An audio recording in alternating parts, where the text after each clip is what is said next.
Assalamu alaikum. You're watching the special live transmission regarding Eid al-Azha here at PTV World. I am Jawad Tehami and I am joined by a wonderful co-host.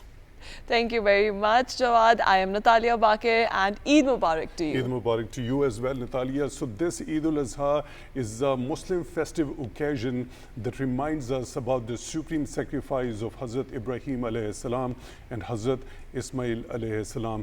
And we'll definitely be joined by some wonderful guests during this particular live transmission. And we'll definitely discuss different aspects to this Muslim festivity. What is the spirit behind this? What is the spirit behind sacrifice? And also, when we talk about this Eid al-Azha, it is also known as Bakra Eid, Eid yes. Isar as well. So by looking at these names, right away something related to meat comes to our mind as well.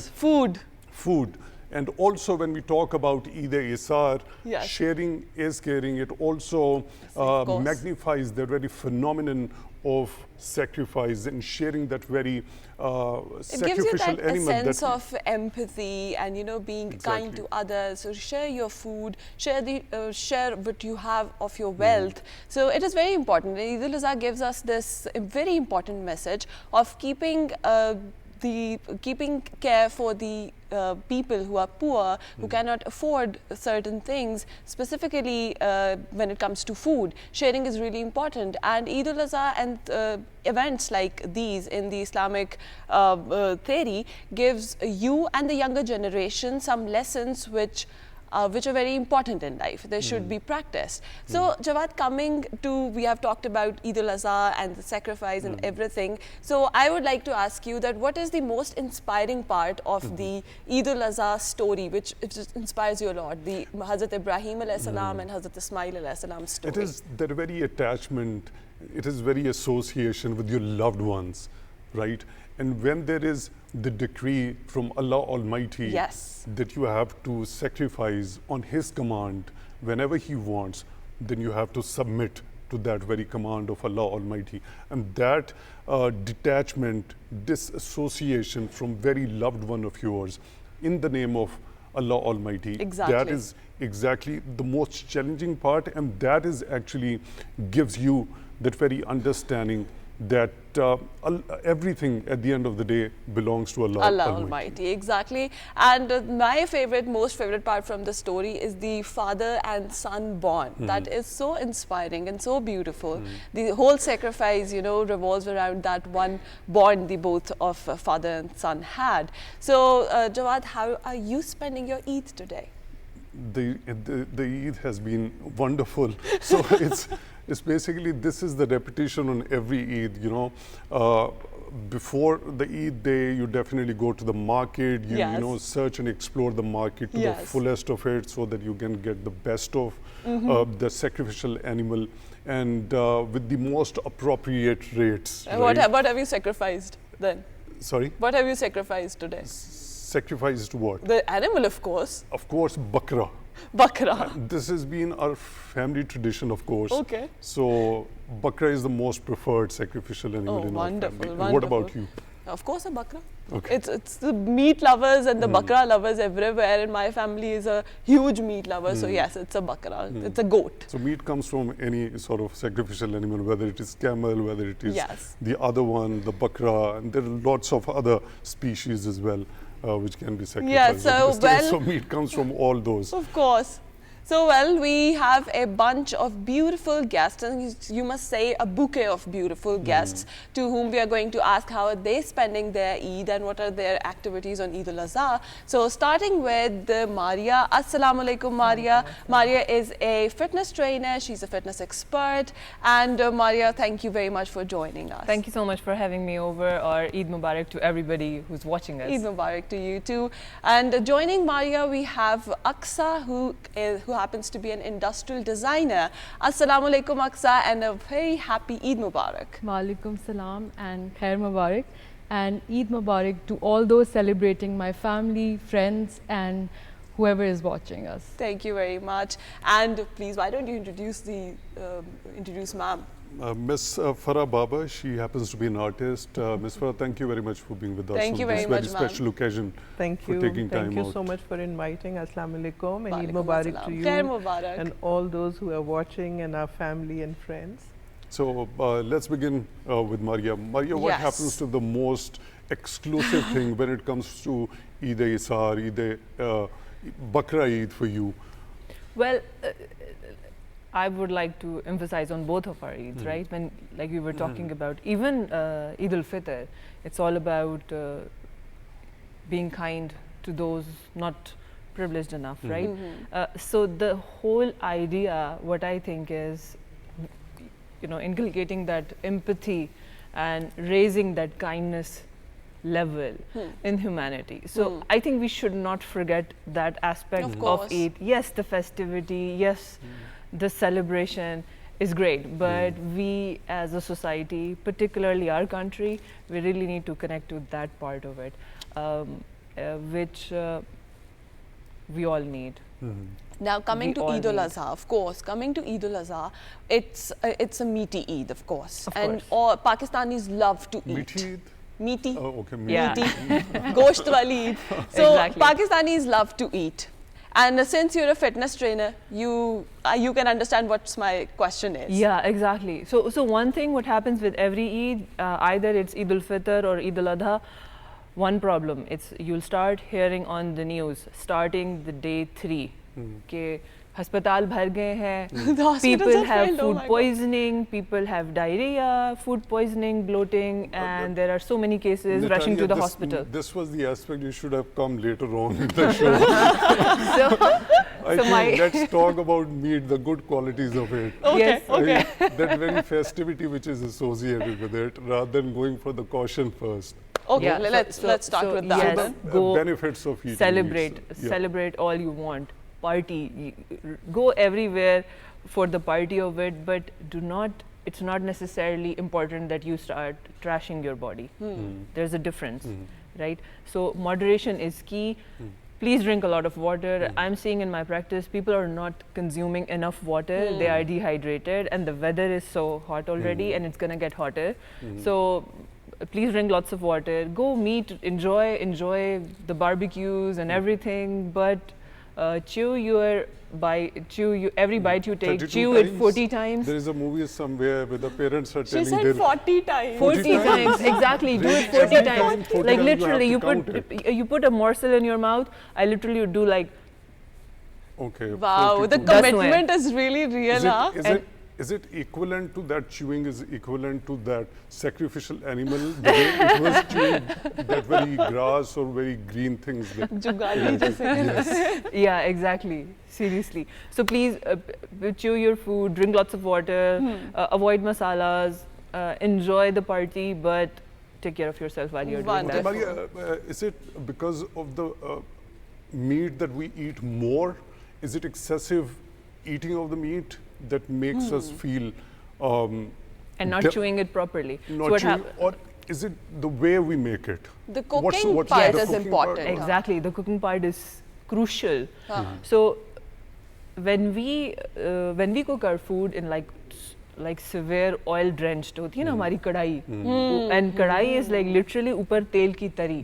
So we need to reduce the oil consumption while cooking it. Cook your meats with 1 tablespoon oil, and I always ask, either it's whatever ethnicity people are, like even if they are Punjabis, Balochis, whatever, I ask them, aapne dum pukh khaya? And they all say, yeah, dum pukh khaya, bahut zabardast hota hai, it's lovely. So we Pathans, right? Yeah. We cook that dum pukh like it's steamed meat, man. Like seriously. But everybody I loves think it. There is an Everybody aspect loves to it. this particular thing also, the oil. Yes, As you have so reduce mentioned, oil. It is Oil fully and drenched in masalas, oil. yes. I'll come to this particular aspect also. yes. But you Aqsa, know, so let's more move a oil little is more taste. And more oil, calories. Less oil is less taste. So And more calories. okay, More okay. oil, more calories. calories. So Yes. let's move to our next guest, Aqsa. So you happen to be an industrial designer. First of all, give us a little bit of what is that? understanding. What is that? It's a very different sort of a thing. Industrial, is it related to metallurgy or something related to that? Industrial designing is the process of designing products which are not just visually appealing but are also functional. So it is basically you're solving real life problems through design. Oh. Yeah. And so I have designed and invented a sewing machine for blind people. And You have invented Yeah. a sewing machine for blind love people. that. Wow. So innovative and so creative. Wonderful. That's Amazing. amazing. Yeah. That's Okay. amazing. so the idea is to give them a product on which they can work and earn for themselves and be an active member of our society. And so basically it's designing for a better tomorrow. And that's what industrial design is. Okay, wonderful. Okay, so how does your Eid al-Azha happen to be? Yeah, it's going great so far. And so in my house, like if you ask me, our Eids, they start very early. For as long as I can remember, like my father, like he wakes up at after Fajr, and we have to get ready before the Eid namaz. Well, it's so Everybody exciting, does so, the getting everybody ready does part. so, getting ready before Eid ki namaz, no? Isn't No, it? No, no. My whole family is sleeping, and I'm just telling them to Nobody- get up, Eid. Yeah, no, everybody, in most What of the about houses. Eid ki namaz? But the How guys so go, funny. the men of the house go, but my women are all sleeping. I'm like, Mama, Eid hai. She's like, holiday. Yeah, no, in my family we all have to get ready before Eid namaz, and we actually, women also go to the Yeah. prayers, and they have a separate section for Yeah. women, so that we also go for Eid prayers, and But that's like I a family always tradition. emphasize that it is really important when it comes to Eid. It's a gift from Almighty. It's something a Muslim should be excited about. Yeah, I don't it get should be the idea. celebrated to the fullest of To it, the no? fullest, spend your Baba's money and to take a lot of clothes, and you should get ready and be happy about it. I Okay, don't tell me understand one why thing. people Okay, are not so, excited. The Eid day on Eid al-Fitr starts with eating the sweet, right at the start of the day. Yes. What about ye badi Eid? Well, for me, how does the day my start mother for is a you? Punjabi, and nothing can stop her from making sweets and start her Yeah. day without a Okay. sweet. It should be something sweet. So similar sort of a thing happens Yes. at your So home, Aqsa, yeah. as well. So actually, what we do is that when we get ready for Eid namaz, we go to my grandmother's house where all of my family gathers, and we all have breakfast together, which is like all sorts of sweets and halwa puri and all of that, Oh and my then we go God. for Eid namaz. Oh my God, this Like, Eid is all about food and halwa puri and meat. Oh my God, I'm hungry. Anyway, you're wearing a beautiful dress, and I love how you're looking. I love how you have, put effort in everything, the shoes and the me too. dress I and love the it. colors. Seriously, it's very I'm so happy thoughtful. to see Thank it. you so Someone's been so excited like I am. Yeah. So moving on to Ma'am Farah. सबसे पहले तो Eid Mubarak. Eid Mubarak. How are you doing? I'm well, Alhamdulillah. How are you and Hi, your we are families? very fine. And thank you for being here on Eid Day, because leaving family and Yes, of course. Well, this is a part of our Eid. Yeah. So how's your Eid going? Eid is going well. First of all, it's going with all of you, so it's wonderful. And at home, grandchildren are waiting. Oh, because wonderful. I do have, mashallah, I'm a grandmother of 4 children. You don't look like. So, Mashallah. Alhamdulillah for that. So Eid always is exciting. Eid is, as our friend said, that I'll talk about both the Eids, because what is the essence of Eid? It's of course food and sweets and meat and everything. But the essence is to learn how to give and how to do submission and how to care for the other person. Undoubtedly. That in our society, if we can inculcate that in our children, I think that is the best gift that we can give them, because Yes. taking is very easy, giving is always difficult. So for Eid al-Fitr, what tradition I started with my grandchildren was that we made on the 1st of Rosa, we made a little box which said our Ramadan box of giving and sharing. That's So I asked them whatever, even if it is 10 rupees, whatever, whenever you want, and that was for the entire family. And even our household staff and all, they all contributed. It was set in a center place in the house. Whoever used to come, and at the end of Ramadan, on the 29th of Rosa, we opened the box and we counted, and my grandchildren counted the money. Then we went, and I made them shop for groceries for those who needed them. Beautiful. And then we distributed. So Such a it lovely was gesture, first hand yes. from their hands. you know, that वो जो हम एहसास कहते हैं, you know, that's how you make them that's learn. how Yes. exactly. So it's not just like, okay, mama give me 1,000 rupees and I want to give it to somebody in charity or something, but to do it consistently Making and an with effort. conscious effort, that this is, and then the result, and then finding out people who are actually in need. That's a wonderful example, being an elder of the family, that you're set a tradition of. Yeah. There is a quote by Will Durant, the younger members of the family learn from what they see Absolutely. the elders of the family doing, Absolutely. rather than those sermons or the lectures. Yes. Absolutely. Right? So you're always setting the actions the which precedent speaks. through your Yeah. actions. Yes. Wonderful, Yeah. wonderful gesture. So, Mariya, when we talk about oil, naturally the term of fat Yeah. comes to our mind. Exactly. You were talking about being a Pathan yourself. Yeah. Dampocht. Of Okay, course. so there is no oil involved in Yeah. that. Okay, Yeah. so but I have also heard in Pashtun or Pakhtun tradition, but they are very much into eating meat, all sorts of meat, right? Beef especially. And also the lamb. So when that is prepared, that should be prepared within its own fat. Yeah, Does that happen to be healthy? That is really healthy. Like we call it liquid gold. That is so healthy. So what's the difference of that particular, at the end of the day, that is also some sort of a fat, Yeah. of course. And the cooking oil, the ghee that you are using to make the meat, that is also fat. So what's the difference? So the difference comes in being a thing being natural and a thing being processed. Okay. And that applies to everything. Whenever and how do you identify if something is processed? Anything that comes out of a box is processed. So an apple is real if you pick out from the ready, right? From the vendor. उससे आप उठाएं, ready से उठाएं, तो वो it's real. But an apple juice in a box is processed. So everything that is, when there is a factory in the middle, it is working on mass production. It does not care if it's filled with nutrients or not. In fact, the idea is to produce at mass scale and to make revenue out of it. The idea is not to make you healthy.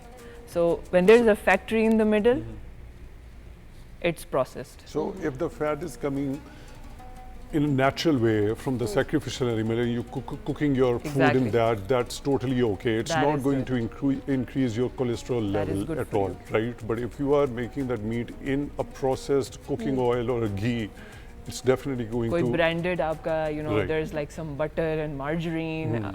It's loaded with trans fats which are not healthy for you, which are going to be, they're going to create blockages in your arteries, and it's going to create the cardiovascular disease cycle.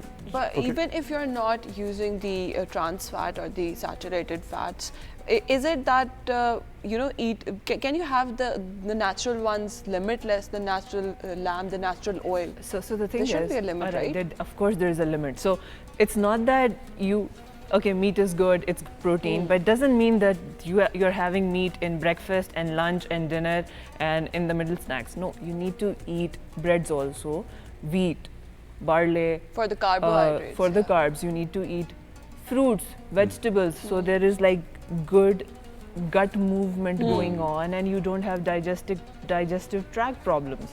So all of those things are important. Water is important, pulses are important, legumes and pulses are very important. So mix of everything. You can't go But this very mix overboard of everything and the use of pulses, right away there came a very specific dish, halim. Okay, exactly. so Aqsa, is there any sort of a tradition hungry. with making Oh God. halim? Do you have any affinity or any sort of love Not for halim? but like specific to this Eid, my mom makes mutton chops, which are like my absolute favorite. What's your address? Please share that, because She's a very we're coming. good cook.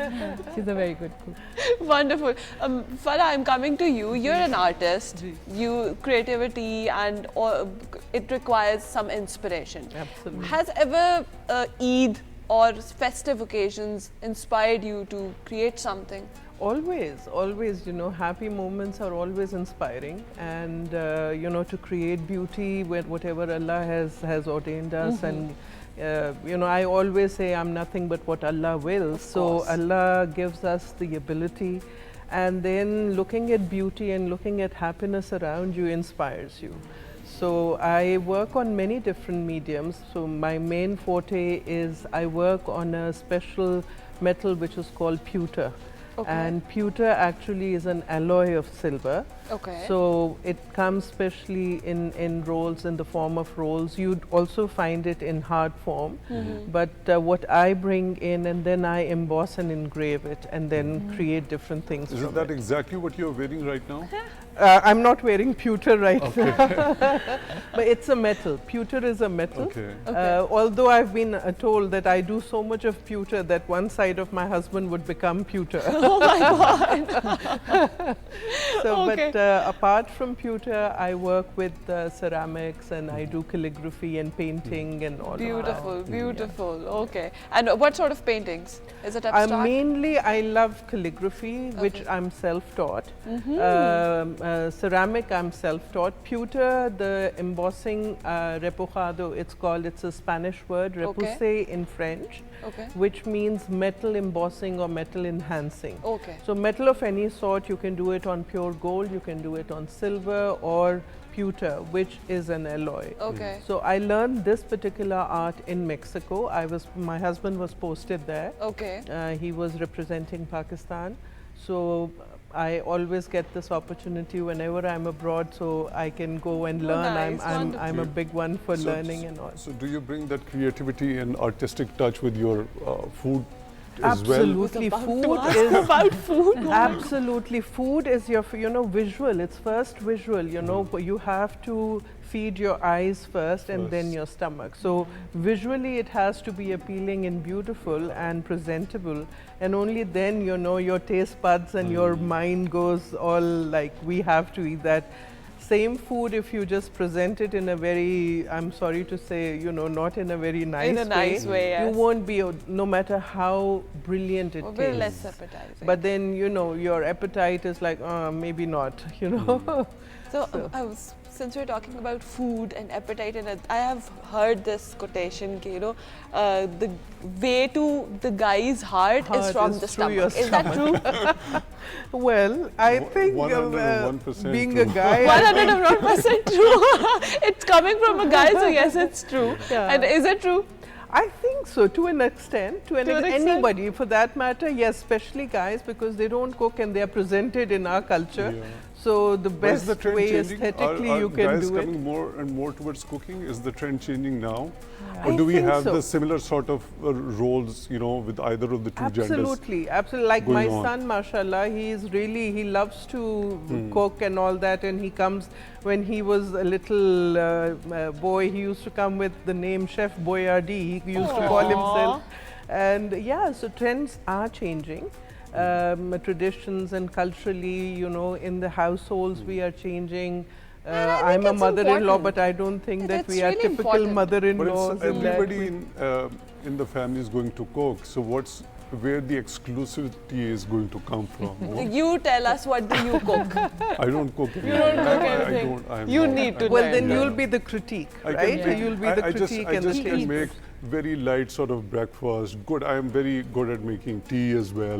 Light breakfast. Chale, you can count this in something. That's not properly that you will count in cooking, you know. But tea is a whole meal for us. Yeah, tea is another meal for us. I can make it's a start. 100 types of different omelets as well. It's a start, yes. Tea is a start, and then you can add on that. Well, nowadays, you know, everything is on your fingertips. You don't really need to go to a just school. Open the phone. I've tried to experiment a number of times, but every time I feel that the ingredients are completely lost. It was a waste of time. That's a man thing. That happens. That's because you're a man. I would just say that's the easiest way of saying, you know. And since it's Eid, so I can make pie, I can make halim. Really? Yes, I can make nihari, because I love all of those traditional Pakistani foods, so I know how to cook. So out of 24 24 hours, the maximum time you will be spending in the kitchen. Am I correct? Hopefully, yes. No? Yes. It's the only time when I am in the kitchen with a big smile and, you know, I'm happy to During cook. Eid days, exclusively? During Eid days. Whether it's Eid al-Fitr. No. Who goes to kitchen? No. Okay, let's move back to Mariya once again. Mariya, you talked of fruits, eating more fruits and vegetables. Yes. Lately, we have heard there's so many people talking on different vlogs and on different TV stations that taking fresh juices from fruits is not healthy. Is it correct? Or is any sort of a myth associated with that? So the thing is, there's this process of grinding, of chewing. Basically, it is linked neurologically also. So when we drink something, there are not much of neurological signals going to the brain. Even when we are drinking water? Even when we are drinking tea? Water is a 0-calorie beverage, if I can call it. It's a 0-calorie, so it does not matter. Water does not count. Whether we chew it or not. Water does not count, right? So we are talking about. Why would you chew water? Why? And if we talk water exclusively, particularly, first if I talk religion or scientifically, they say like drink it in 3 sips. 3 सांसों में पानी का glass पिएं, बैठ के पिएं, right? And this is that applies scientifically also, so that, you know, it can actually. Many times you must have seen all these accidents people go through while gulping down water, right? So there's like a process to it. Even like pause, hold, be mindful. If you may, please be mindful while you're eating. And particularly the process of chewing, right? When you're talking about eating fruit versus juices, right? First of all, not the processed juice. A real glass of juice, right? So only the difference is if I'm having apple juice, if I eat an apple directly, I'll probably eat 1 apple. I will chew it, and there's this principle of material involved, satiation. fiber involved, yes. Yeah, so these signals from my mouth which goes to my brain, which tells me that I have something in my stomach and I need to process it, and my stomach is either 25% full, 30% full, 50% full, 100% full. There's like a process of satiation to it. So that only happens when we chew. When we chew. When we chew. So when we drink, we skip that process. So we tend to overconsume. That's one thing associated. There's another aspect to it. There are people who say that it is always better to take vegetable juices, fresh juices, as compared to the fruit juices. So the thing is, particularly this concept is take fresh vegetable juices, because in my practice what I'll see, it's particularly men who will say, I don't like vegetables, I hate vegetables, I don't want to, and it's particularly I don't want to go through that very neurological process while eating vegetables. So maybe start with the juice, maybe start with not juice but the smoothie of it. Like, do not throw the fiber in the bin. Grind it with a little bit of water and consume it, so that it can cleanse your digestive tract. Vegetables have very particular kinds of nutrients in it. Fruits have very particular kind of nutrients in it. There is no thing like ye acha hai aur wo bura hai. Fruits are important, vegetables are important, pulses are important, meats are important, grains are important. How much is fiber important? Is fiber, I've been hearing fiber. What is it and why is it important? It's not the fiber, it's the fat which is messing up your look and your health. So there's this myth, this misconception that they'll go like, oh, मैंने रोटी छोड़ दी है और रोटी छोड़ दें आप और आप bread छोड़ देंगे. अक्सर people would do that. But the fact that if you skip the oil part, that's prevalent in our culture. In Pakistan, like 90% of the diseases and deaths which are occurring, they are because of cardiovascular diseases. जिसमें angina hai, stroke hai, heart attack hai. And if we dig down, why is a heart attack and why is all this blood pressure problems are happening, is because this is your artery and then the fat is like accumulating there. And what is the vegetables are not accumulating in your arteries, neither are the fruit, it's the fat. Is there a way to reverse it? There is a way to reverse anything. Even if you have cancer. Medicine? Without medicine. Even if you have cancer, even I have people who are reversing their cancer. even liver, fatty liver. Like fatty liver has 4 stages. Stage 1, 2, 3 and 4. 4 is cirrhosis, and at cirrhosis doctors will tell you kuch bhi nahi ho sakta tumhara, we need a liver transplant. I have people who have reversed cirrhosis. So even if you have cirrhosis and if anybody is telling you you cannot reverse it, that's not true. So you can still reverse it with the right nutrition and the right physical activity and the right lifestyle. Wonderful. Aqsa, what are your favorite foods? For Eid foods, the dishes. I was the wrong person for this question. My favorite food for this particular Eids are, I think mutton chops I've already mentioned. Mutton chops, I mean, are they in the form of barbecue or are they steamed? Steamed. Yeah. Steamed. Aapki kaun si favorite? Steamed. Nice. Okay. And also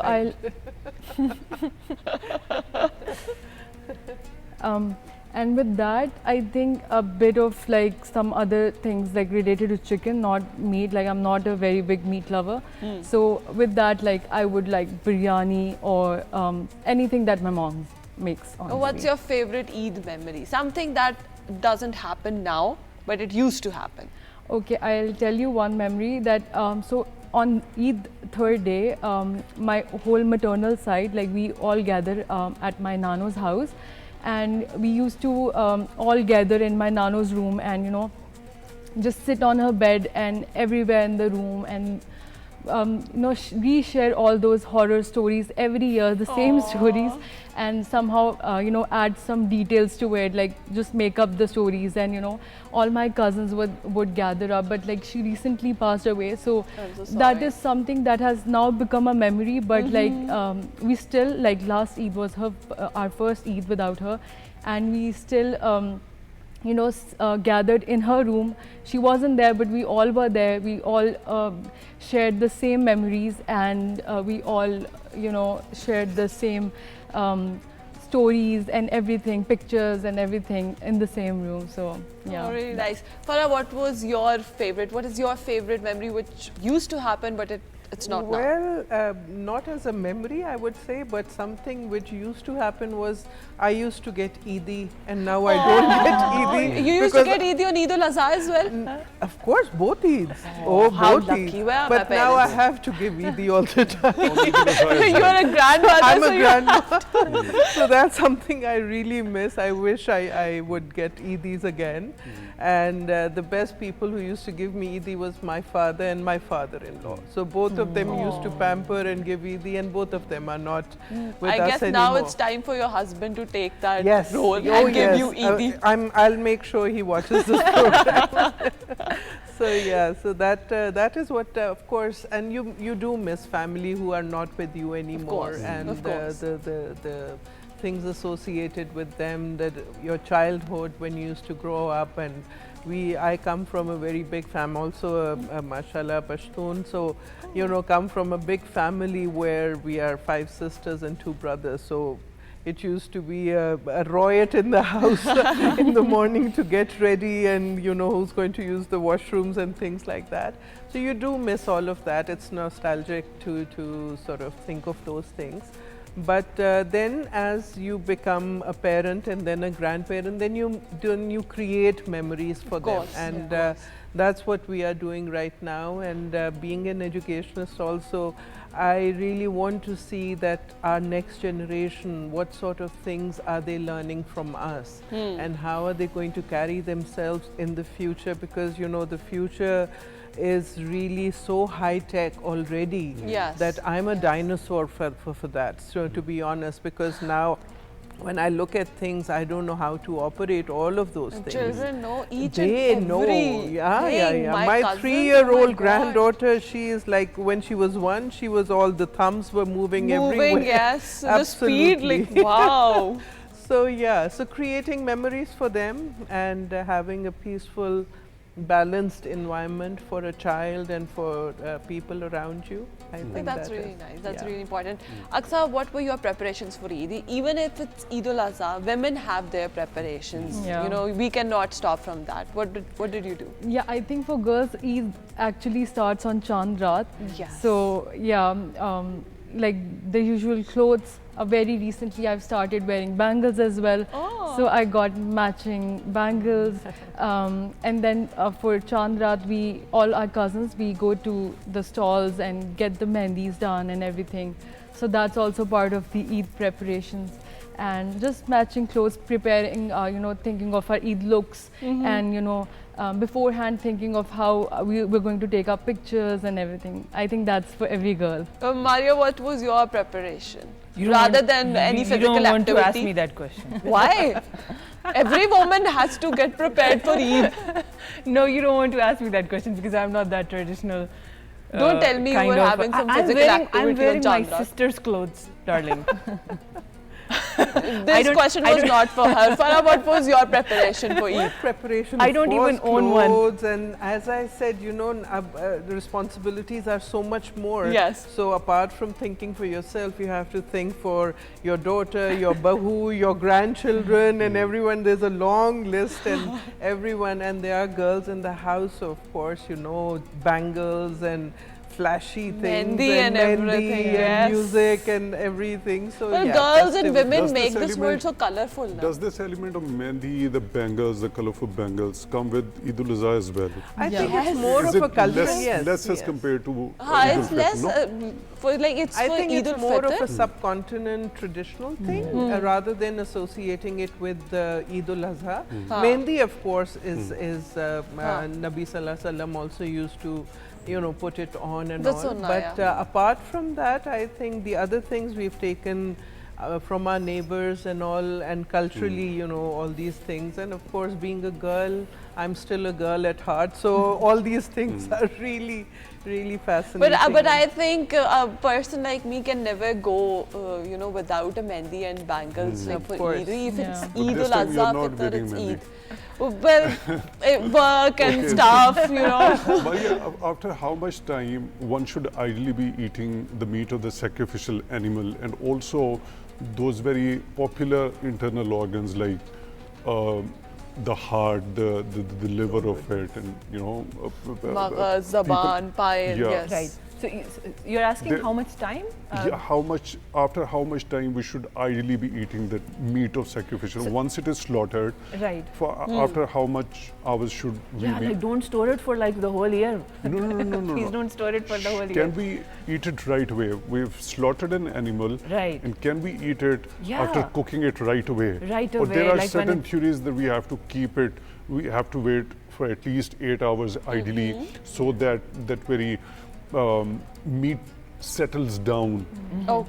Okay.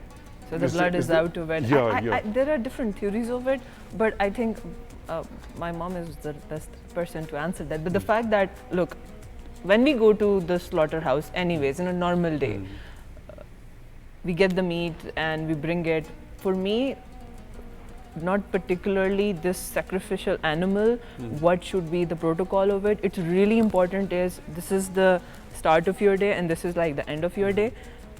Do not eat it like 1 hour before sleeping. That is going to mess up your whole sleep and your whole digestive system. Try to finish off eating like 4 hours before you're going to sleep. So that's a bigger problem which I'm saying. Whatever the protocol is, you barbecue it instantly. I've seen all kinds of protocol. Some people start cooking it instantly. Some people barbecue instantly. Scientifically, if you're asking after the slaughter of the animal, I think it is best to have the animal, as you would see in the slaughterhouses, they are hung upside down, so that the body is released from the animal, because that holds bacteria, and you do not want that bacteria to be in the flesh. So that's why the process of slaughtering, the way the Islamic process is cutting the jugular, and that's how the majority of the blood goes out of your body. And takes all the bacteria, because I really, really believe, and I have full faith in that whatever is ordained to us and whatever has been ordered by Allah or told us to do, is not just because. Yes. It has A a reason, scientific it has a value logic. to it. Yeah. All of So those slaughter, very well the made. way it is, an Yeah. animal is slaughtered. So please, my recommendation would be do not slaughter be a and little immediately patient with put that it as on well. barbecue. One, the Men, meat is you going have to to be very wait. tough. The Yeah. meat is going to be very tough. It Yeah. is not advisable to eat it immediately. Yeah. Oh, Yes, okay. you have to wait, and it says it's a resting period for the meat also to come back to its, the body has gone through a shock. When an animal is being slaughtered, the body has gone through a shock, and your whole tendons and everything are very tough. They're tough, So okay. the meat has to relax. Yeah. And then when you cook it, it has to have certain hours after that. Before you start And, consuming it. Okay, yeah, so and if you go with the sunnah, I think the more you distribute, the better it is. Yeah. Because we eat all year long. Yeah. So Yeah. one very So seniors important know best. aspect that we Right. usually miss nowadays on occasion of Eids, whether it's Eid al-Fitr or Eid al-Azha, those very printed cards used to be there. Yeah. And there was a special effort made. We used to go specially out in the market, select the cards for a certain specific people, write it with our own hands in different calligraphic styles. But that's the part that we do miss. Do you have any memory associated with that as well? Honestly, with this, like, this is a digital world now. Like, we all get, like, on WhatsApp as soon as it's announced that it's going to be Eid, and we all get WhatsApp messages and images. But like, when I was a child, I remember I used to, like, personally make cards for my friends and go buy bangles and, you know, give gifts to my friends and receive as well. So yeah, that's not like the case anymore, but we really used to put in a lot of effort for Eid gifts and, you know, The Eid goodie bags, Yeah. yes. Mehendis and, you know, bangles, matching earrings. And I Yes. remember I used to go with my mom, you know, make a list of my friends who I'm going to give the gifts and, you know, go buy matching That's so bangles sweet. and earrings. That's so sweet. Did you get any gifts in your childhood as well? Yes, a lot of them. I still get them. Yeah. And if they don't give me, I ask them to because it's Eid and I need gifts. Do you reciprocate as well? Sometimes. Depends on how much Eid I'm getting. Okay, But- so I think it has been wonderful discussion and conversation with all of you. Wonderful guests joining us in the Thank you studio very this much very for- festive Thank you occasion. for having us. Thank you so Thank much for you so having much us. for Thank having you. us. It's time for me to take Eid from you. Yeah, I'll So we'll go definitely- on a small short break. Yeah. And until then, I'll get my Eid from everyone and we'll come back really soon.